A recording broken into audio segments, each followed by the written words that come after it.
ఒక్క రూపాయి కూడా అవినీతి జరక్కపోయినా అక్రమ కేసులు పెట్టి వేధిస్తున్నారంటూ కేటీఆర్ ఆగ్రహం వ్యక్తం చేశారు.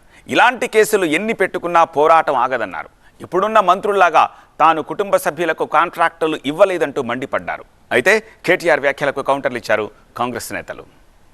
10 ఏళ్ల కాలంలో మా ప్రభుత్వం ఉన్నప్పుడు మా బావమరుదులకు 1137 కోట్ల కాంట్రాక్టులు ఇచ్చే దౌర్భాగ్యపు పని అట్లాంటి పనులు చేయలేదు. మంత్రిగా నేను కౌన్సిల్లో కూర్చొని, కౌన్సిల్ ఆఫ్ మినిస్టర్స్లో, క్యాబినెట్లో కూర్చొని నా కొడుకు కంపెనీకి కాంట్రాక్టులు ఇచ్చుకోలేదు, లేదా నేను కాంట్రాక్టులు ఇచ్చి ప్రతిఫలంగా ల్యాండ్ క్రూజర్ కార్లు కొనుక్కోలేదు.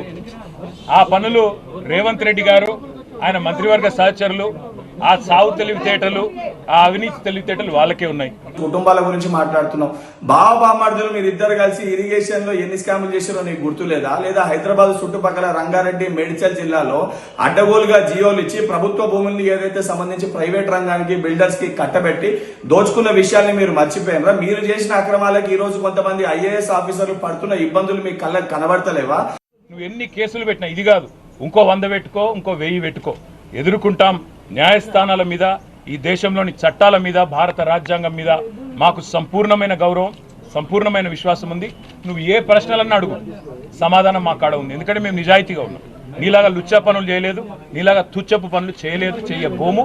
నిజంగా నేను ఏ తప్పు చేయాలని చెప్పి భావిస్తే ఈ ఇన్వెస్టిగేషన్ అడ్డుకునే ప్రయత్నం చేయడం సరైనది కాదు. కొంచెం భాష తీరు, ప్రవర్తన మార్చుకొని చెప్పండి.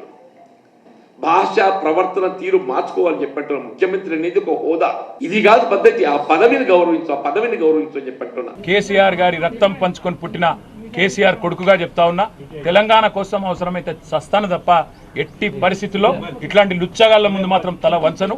తప్పకుండా కొట్లాడుతూనే ఉంటా, పోరాడుతూనే ఉంటా.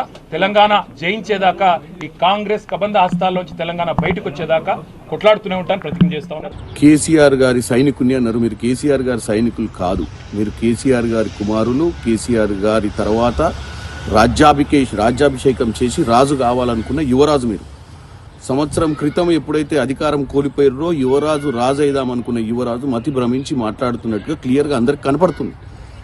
ఈ మతి భ్రమించి మాట్లాడే విషయంలో మీరు ఏం చేస్తున్నారంటే, మీ నాయన 2002లో ఒక ఉద్యమకారునికి వచ్చి ఆ రోజు ఏదైతే వాయిస్ ఇస్తురో అదే వాయిస్ మీరు ఇస్తుర్రు.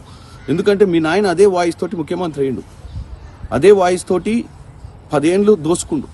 ఇప్పుడు మళ్ళీ మీరు వచ్చి అదే రీల్ వేస్తే ప్రజలు నమ్మరు.